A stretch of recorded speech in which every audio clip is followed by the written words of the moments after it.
एक छोटे से गांव रामपुर में भोलू नाम का एक गरीब लेकिन दयालु किसान रहता था। उसका घर खेतों के बीच एक झोपड़ी में था। भोलू के पास ज्यादा कुछ नहीं था, बस थोड़ी जमीन, कुछ मुर्गियां और एक बूढ़ा बैल मोती।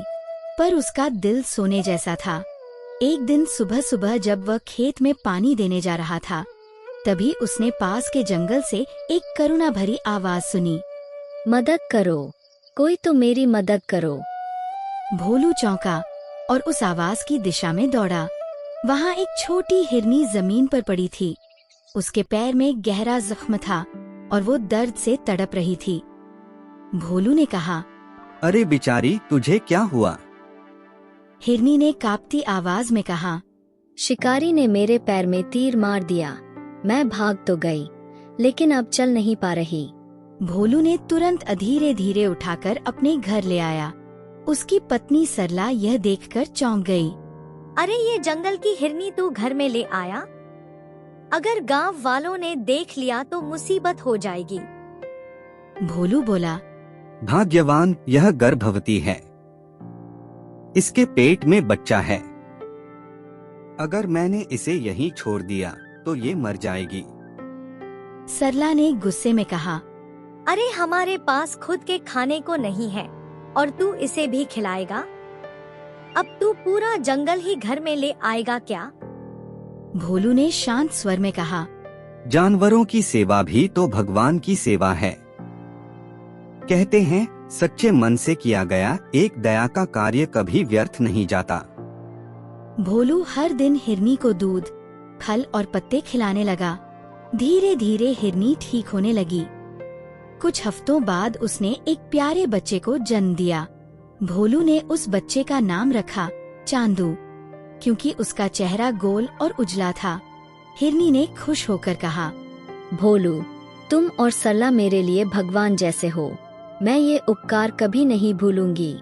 सरला अब धीरे धीरे पिघलने लगी। जब उसने देखा कि हिरनी अब ठीक हो गई है, तो उसके दिल में भी करुणा आ गई।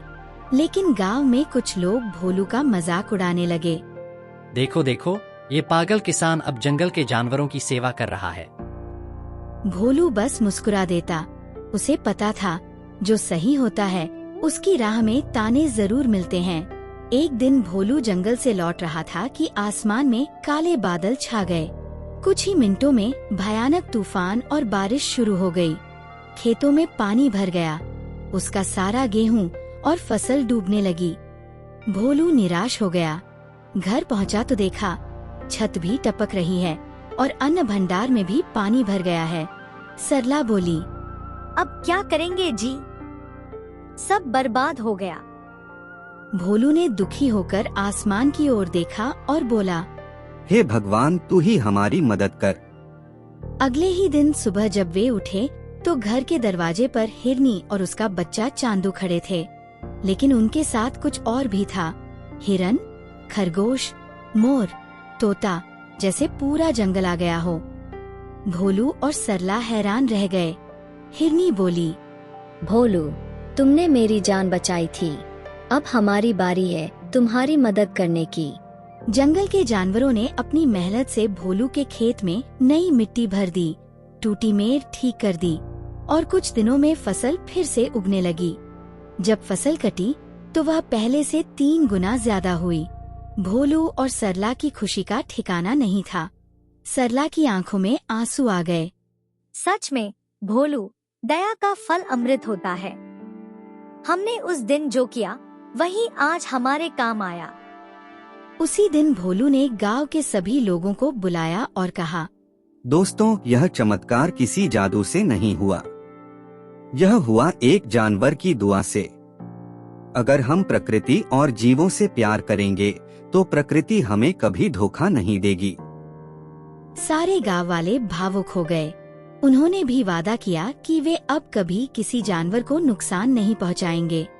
भोलू और सरला ने चांदू और उसकी माँ को हमेशा अपने परिवार का हिस्सा बना लिया।